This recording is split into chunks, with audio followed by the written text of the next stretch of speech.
अस्सलाम वालेकुम। हमारा आज का टॉपिक है कंटिन्यूटी, जो कि सेकंड चैप्टर की 2.5 एक्सरसाइज है। नॉर्मली हम जो इंटर लेवल पे कंटिन्यूटी पढ़ते होते हैं, उसमें क्या होता है, left hand limit equal to right hand limit, so function is continuous. यहाँ पर क्या कहते हैं, left hand limit equal to right hand limit equal to value of the function. तो कुछ चीज़ें तो वही होंगी, कुछ चीज़ें हम थोड़ा सा डिफरेंट एंगल से यहाँ पे डिस्कस करेंगे। तो जैसे जैसे चीज़ें आती जाएंगी मैं आपसे डिस्कस करता जाऊँगा। जैसे कि इसमें देखते हैं एग्जाम्पल में, ये ग्राफ ऐसा कोई गिवन हो आपको, eight which number does the function F this फिर नॉट टू बी कंटिन्यूस। आपने बताना है कि नॉट टू बी कंटिन्यूस, उसके बाद एक्सप्लेन भी करना why what occurs at other number in the domain. अच्छा खैर, यहाँ पे देखें जैसे ये है ना, इसमें जो है वो एक जंप आ गया दरमियान में, ये गैप है। जब गैप होता है तो फंक्शन कंटिन्यूस नहीं होता, ठीक है। तो ये जब जंप डिसकंटिन्यूटी है, सो function is not continuous at this point. जो पॉइंट क्या है, ये x इक्वल टू 1 है। सिमिलरली ये वाली भी ना जो है, ये एक जंप ही है दरमियान में, क्योंकि देखें ये जो सर्कल है ये नीचे रह गया और ग्राफ ऊपर रह गया। अच्छा, ये वाला भी केस कमो बेश उससे मिलता जुलता है, लेकिन थोड़ा सा इसमें और इसमें ये सेम कलर ये केस है, लेकिन इन दोनों में यहाँ पर डिफरेंस क्या है। यहाँ पे देखें, ये लेफ्ट हैंड लिमिट यहाँ से आ रही है, इधर आ गई। ये राइट हैंड लिमिट यहाँ से आ रही है, इधर आ गई। तो ये दोनों आपस में आके ना इस पॉइंट पे मिल रही हैं। इस पॉइंट पे ना दोनों लिमिट्स आपस में आके मिल रही हैं। तो यहाँ पे क्या होगा, अगर आप इसकी लेफ्ट हैंड लिमिट चेक करें और इसकी राइट हैंड लिमिट चेक करें तो वो बराबर होंगी आपस में, ठीक है। लेकिन ये जो ऊपर सर्कल है ये वाला, उसकी वैल्यू डिफरेंट है। वैल्यू क्या है भला, ये जो पॉइंट वाई एक्सिस का आ रहा है, यहाँ पे लेफ्ट हैंड लिमिट और राइट हैंड लिमिट दोनों की ये 1 के इक्वल है। लेकिन जो उसकी वैल्यू ऑफ द फंक्शन है एट एफ ऑफ 2, क्योंकि देखिए हम 2 के ऊपर लिमिट को डिस्कस कर रहे हैं ना, तो इस पॉइंट के ऊपर फंक्शन की वैल्यू जो ये ऊपर चली गई है, वो कितनी है, वो 2 के बराबर आ गई। अब हुआ क्या है कि left hand limit right hand limit तो बराबर आ गई, लेकिन वैल्यू ऑफ द फंक्शन जो है वो 2 आ गई, सो फंक्शन इज नॉट कंटिन्यूस। क्या प्रॉब्लम है कि ये जो सर्कल है, इसको यहाँ के बजाय इसको यहाँ पे फिल होना चाहिए था, क्योंकि यहाँ पे फिल नहीं है, वो ऊपर चला गया है। तो ये तीनों चीज़ें आपस में बराबर नहीं है। तीनों चीज़ें कौन कौन सी, left hand limit, right hand limit and value of the function. जब ये तीनों बराबर होती हैं तो फंक्शन कंटिन्यूस होता है। इधर भी यही प्रॉब्लम था, ये लिमिट यहाँ से इधर आ रही थी, यहाँ तक पहुँच गई, लेकिन जो वैल्यू ऑफ द फंक्शन है वो नीचे है। ये तो ऊपर होना चाहिए था, ऊपर होता तो ये कंटिन्यूस होता। अब क्योंकि ये ऊपर नहीं है तो ये कंटिन्यूस नहीं है। अच्छा, इस केस में देखें, ये इस पॉइंट पे ये लेफ्ट हैंड लिमिट यहाँ से आ रही है वो इस पॉइंट तक, राइट हैंड लिमिट यहाँ से इस पॉइंट तक आ रही है, और जो वैल्यू ऑफ द फंक्शन है वो भी देखें सर्कल इसी के ऊपर ही है। तो इस केस में तीनों चीज़ें बराबर हैं। लेफ्ट हैंड लिमिट देखें उसकी, ये हाइट 2 पे आ रही है, ठीक है। तो लेफ्ट हैंड लिमिट भी 2 आ रही है, राइट हैंड लिमिट भी 2, और जो वैल्यू ऑफ द फंक्शन जो गोल सर्कल है वो भी 2 के ऊपर ही है। तो सिर्फ ये पॉइंट है जहाँ पे फंक्शन कंटिन्यूस है, ठीक है। इस पॉइंट पे फंक्शन कंटिन्यूस है। अब चलते हैं आगे, बाकी डिटेल आप यहाँ से पढ़ सकते हैं, ये सारा ना, सॉरी, यहाँ से इसकी डिटेल पढ़ लेना।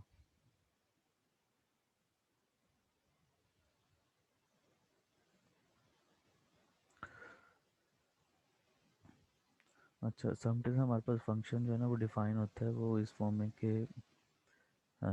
ये इसकी हम पीस वाइज डिफाइन फंक्शन, उसकी लेफ्ट लिमिट भी फाइंड करते हैं, उसकी राइट लिमिट भी फाइंड करते हैं। तो जब आप लेफ्ट हैंड लिमिट फाइंड करते हैं तो उसके लिए आप जो जिस पॉइंट पे सपोज वो x इक्वल्स टू सी के ऊपर आप लिमिट फाइंड कर रहे हैं, x अप्रोचेस टू सी, तो आप क्या करते होते हो, उसके ऊपर इस तरीके से नेगेटिव साइन लगा लेते हो लेफ्ट के लिए, और राइट के लिए से पॉजिटिव साइन लगा लेते हो, ठीक है।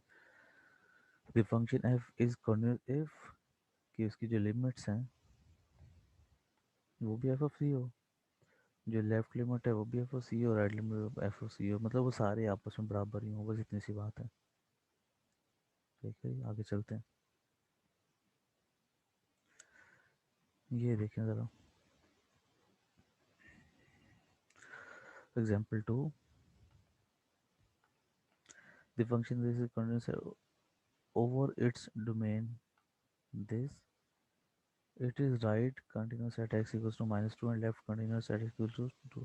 अच्छा पहले इसको देखते हैं, it is right continuous at x equals to -2, ये पॉइंट है -2, इसके ऊपर राइट कंटिन्यूस क्या है, मतलब कि इस साइड से जब हम यहाँ पे जा रहे हैं तो राइट हैंड साइड से इधर जा रहे हैं, तो ये राइट हैंड कंटिन्यूटी यहाँ पे है, मतलब उसका जो वैल्यू द फंक्शन है वो भी देखें वो इसी के ऊपर आ गया, ठीक है, और उसका जो राइट हैंड लिमिट है वो भी इसके ऊपर ही आ रहा है क्योंकि गैप नहीं है, ये देखो ये यहाँ से आके इसके ऊपर जोड़ा है।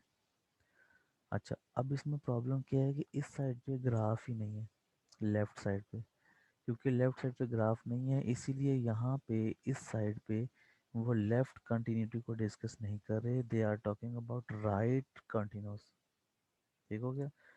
सिमिलरली जब वो इस साइड पे आते हैं एट एक्स इक्वल टू, जिसका जिक्र यहाँ पे है, इसलिए कहते हैं कि लेफ्ट कंटिन्यूस का मतलब ये है कि उसकी जो वैल्यू दी फंक्शन है जो गोल सर्कल और ये जो लेफ्ट साइड से इधर से ये ग्राफ आ रहा है, दोनों आपस में मिल गए हैं, लेफ्ट हैंड लिमिट और वैल्यू दी फंक्शन आपस में बराबर आ गए हैं, सो ये लेफ्ट कंटिन्यूस है। अच्छा जी आगे देखें, ये कंटिन्यूटी का कोई टेस्ट उन्होंने दिया हुआ है, आप ये देखते हो कि एफ ऑफ सी एग्जिस्ट होता है, वही जो वैल्यू दी फंक्शन है, और उसके बाद ये लिमिट ऑफ द फंक्शन है, और ये इसके बाद कहते हैं लिमिट ऑफ द फंक्शन और वैल्यू ऑफ द फंक्शन आपस में इक्वल आ जाए, तो आप कह देंगे कि फंक्शन जो है ना वो कंटिन्यूस है, अदरवाइज फंक्शन कंटिन्यूस नहीं है। जैसे कि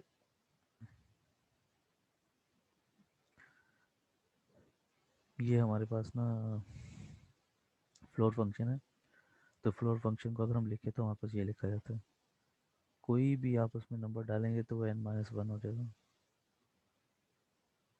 नेगेटिव नंबर, और प्लस पॉजिटिव नंबर डालेंगे तो n हो जाएगा। इसकी एग्जांपल पीछे भी थी लेकिन हमने उसको इग्नोर कर दिया था। अच्छा अब ये फ्लोर फंक्शन करता क्या है, फ्लोर फंक्शन ये करता है जैसे पॉइंट में कोई वैल्यू आपको गिवन है 1.5, तो वो उसका आंसर आपको ना पीछे करके एक दे देगा, इवन आपके पास 1.9 भी आ जाए ना, जैसे 1.9 का अगर आप फ्लोर फंक्शन देखें तो वो भी 1 है, ठीक है, और जो 1.1 है इसका फ्लोर फंक्शन देखें तो वो भी 1 है।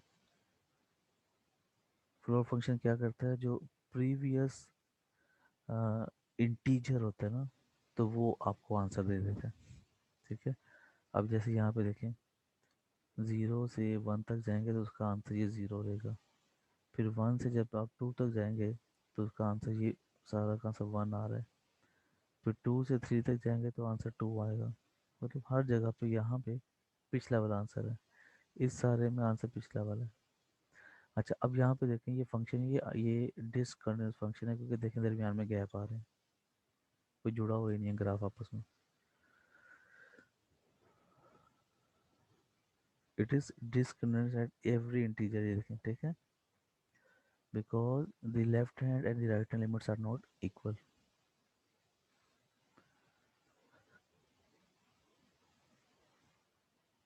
आगे चलते हैं, ये चीज़ें हमने वैसे पहले डिस्कस कर ली हुई हैं, दोबारा सुन लें। इस साइड से आएंगे ये लेफ्ट हैंड लिमिट, इस साइड से आएंगे ये राइट हैंड लिमिट, और जो गोल सर्कल है जो वैल्यू ऑफ द फंक्शन है। अब इस केस में क्योंकि तीनों आपस में मिल रहे हैं तो यहाँ पे फंक्शन कंटिन्यूस है एट एक्स इक्वल टू 0 पे। इस वाले में देखें यहाँ पे ये इधर से लेफ्ट हैंड लिमिट आ रही है, ये राइट हैंड लिमिट आ रही है, ये दोनों आपस में जुड़ रही हैं, लेकिन दरमियान में जो है ना वो खाली सर्कल है, भरा हुआ नहीं है, इसका मतलब ये है कि यहाँ पे वैल्यू ऑफ द फंक्शन कोई नहीं है।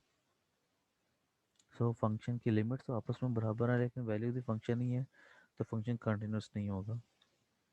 इस केस में देखिए दोनों लिमिट्स बराबर है लेकिन वैल्यू ऑफ द फंक्शन ऊपर चली गई है, तो यहाँ पे फंक्शन जो है ना वो कंटिन्यूस नहीं होगा, और यहाँ पे तो देखें गैप आ गई, इधर था और इधर में हमें खाली जगह पर ये ऊपर चला गया, ये गैप आ गई, ये भी डिसकंटिन्यूस है।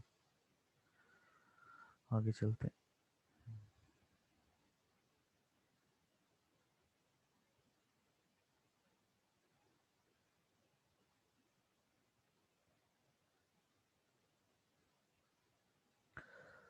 कंपोजिशन ऑफ फंक्शन वैसे तो ऑलरेडी आपने पढ़ा ही हुआ है। जब दो फंक्शंस का आप कंपोजिशन लेते हैं, ये सेकेंड ईयर का टॉपिक है, चैप्टर 1 में आपने पढ़ा हुआ है, ठीक है। Show that the following functions are continuous on their natural domain. इसकी अपने कंटिन्यूटी चेक करनी है। अच्छा, अब इसके बारे में, ए के बारे में, this square root function is continuous on 0 to infinity, क्योंकि वो स्क्वायर रूट के नीचे नेगेटिव साइन आना शुरू हो जाता है। जब नेगेटिव साइन आएगा तो वो फिर अनडिफाइन हो जाएगा, ठीक है।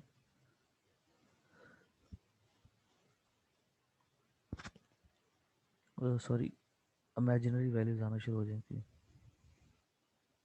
अच्छा, इस केस में because it is the root of continuous identity function f of x equals to x. अच्छा, the given function is then composition of the polynomial this with this square root function and is continuous on its natural domain. ये बात देखें कि basically ना दो function की composition है। आपके पास एक फंक्शन जो एफ ऑफ एक्स है जिसका नाम है स्क्वायर रूट एक्स, और एक फंक्शन आपके पास जी ऑफ एक्स है। तो आपके पास क्या करेगा, इस तरीके से उसको चेंज कर देगा, ठीक है। आप, सॉरी थोड़ी सी गड़बड़ हुई है, ये x square minus 2x minus 5, तो ये पूरी की पूरी वैल्यू को उठा के जब आप इधर लिख देंगे ना इसके नीचे, तो आपके पास इनकी कंपोजिशन बन जाएगी जो यहाँ पे ये लिखी हुई है कि दो फंक्शंस का कॉम्बिनेशन, एक अंडर रूट एक्स है और एक वो पोलिनोमियल है। सिमिलरली बाकियों के बारे में भी ये लिखा होगा, वो कोई ना कोई फंक्शंस के ना ये कंपोजिशन ही है।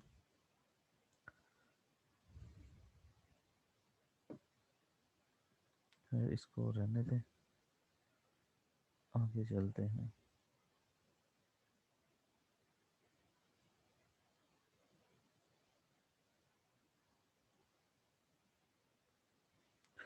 अच्छा, ये देखें, ये ज़रा इम्पोर्टेंट टॉपिक है, continuous extension to a point.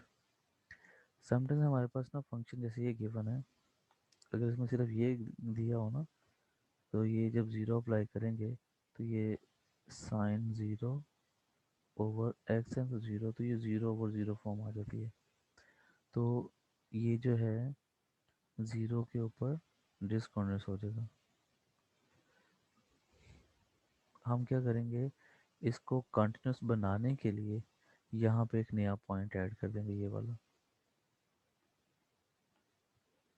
ठीक है। इसकी डिटेल आप यहाँ से पढ़ लेना, ये सारी detail. Sometimes the formula describes the function does not make sense at point x equals 0।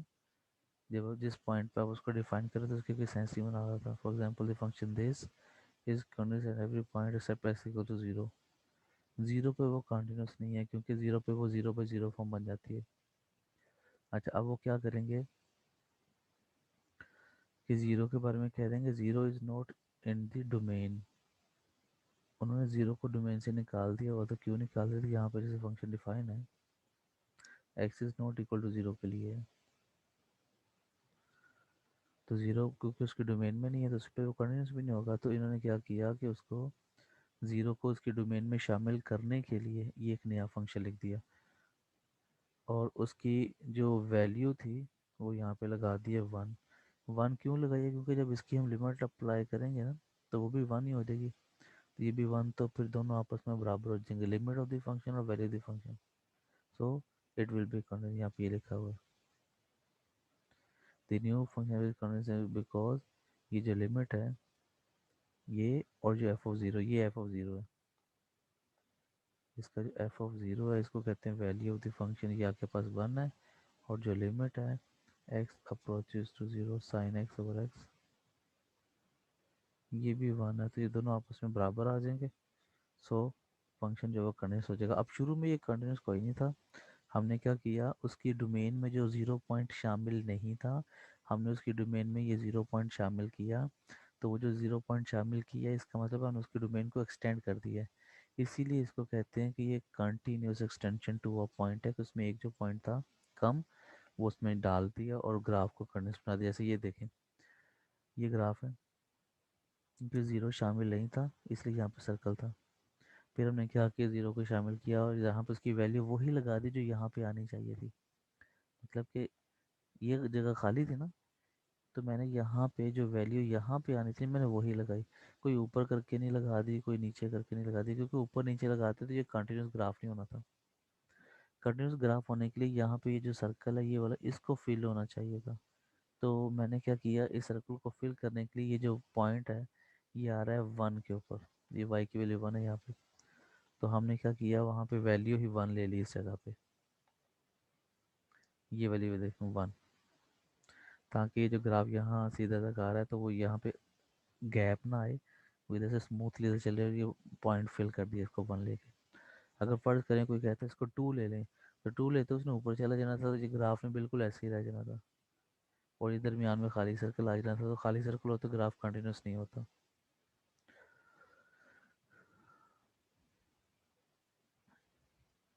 अब यहाँ पे देखें, ये जो फंक्शन है ये 2 के ऊपर डिफाइन नहीं है, क्योंकि जब हम यहाँ पे 2 अप्लाई करेंगे तो ये फंक्शन की ये जो वैल्यू ना इन्फिनिटी हो जाएगी। अब क्योंकि यहाँ पे डिफाइन नहीं है तो इसके बारे में क्या कहते हैं, has a continuous extension to x equals to. इसको कंटिन्यूस एक्सटेंशन की है, इसकी कैसे की है, इन्होंने क्या किया, इस वाले वैल्यू को सिंप्लीफाई किया। सिंप्लीफाई करने के बाद इनके पास ये वैल्यू आ गई। अब ये जो नया फंक्शन आ गया इसका उन्होंने नाम रख दिया एफ एक्स। इसके ऊपर is equal to F X और X is not equal to, but it is continuous at x equals to 2 having the value 5/4। ऊपर वाले में जो माइनस आ रहा था उसकी वजह से ज़ीरो आ रहा था, डिनोमिनेटर में तो वो इन्फिनिटी हो रहा था। अब जब यहाँ पे आप 2 अप्लाई करते हैं तो वो ज़ीरो नहीं आता बल्कि वो 5/4 आ जाता है, ये लिखा हुआ यहाँ पे। उसको सिंप्लीफाई किया, उसके ऊपर लिमिट लगाएंगे तो हमारे पास 5/4 आ जाएगा। तो इन्होंने ये कहा कि ये x इक्वल्स टू 2 के लिए जो ये था ना, x is not equal to, उस पर ये डिफाइन नहीं था तो एक्सटेंड करना था। तो इसका मतलब ये है कि हम एक नया फंक्शन लिख सकते हैं जिसमें आपके पास ये है जो एफ ऑफ एक्स है, इसका एक नया नाम रख देंगे capital F x. Let's suppose है, फर्जी तौर पर बता रहा हूँ, ऊपर वाली वैल्यू तो यही रहेगी, जो नीचे वाली वैल्यू है वो 5/4 आ जाएगी। और ये कब आएगी, when x equal to 2, when x is not equal to 2 उसके लिए ये पूरा का पूरा ये आ जाएगा। तो अब इस तरीके से जो है ना, ये हमारा ग्राफ ये पॉइंट डिफाइन कर दिया। जब उसका ग्राफ बनाएंगे ना तो कहीं भी ऐसे करके ये खाली सर्कल नहीं आएगा, लेकिन बल्कि भरा हुआ सर्कल आएगा, जैसे ये ग्राफ में गिवन है, ये देखें ज़रा, ठीक है। जब ये पूरा फंक्शन था तो इस तरीके से बीच में गैप आ रहा था। हमने क्या किया, उस ग्राफ को, ये सर्कल को फिल करने के लिए उसको थोड़ा सा सिंप्लीफाई किया, और जो उसका जवाब बन रहा था वहाँ पे वही लगा के उसको फिल कर दिया, और तब ये स्मूथ एक स्मूथ ग्राफ बना दिया। तो इस तरीके से हमारे हेल्प करती होती है लिमिट ऑफ द फंक्शन, ठीक है। अब इस सारे एक्सरसाइज में इसी तरीके की लिमिट से डिस्कस होंगी, ठीक है। आप इसको देखिएगा, कोई चीज़ ना समझ आए तो मुझे बताइएगा, बाकी इंशाल्लाह अगली क्लास में पढ़ेंगे। अल्लाह हाफिज़।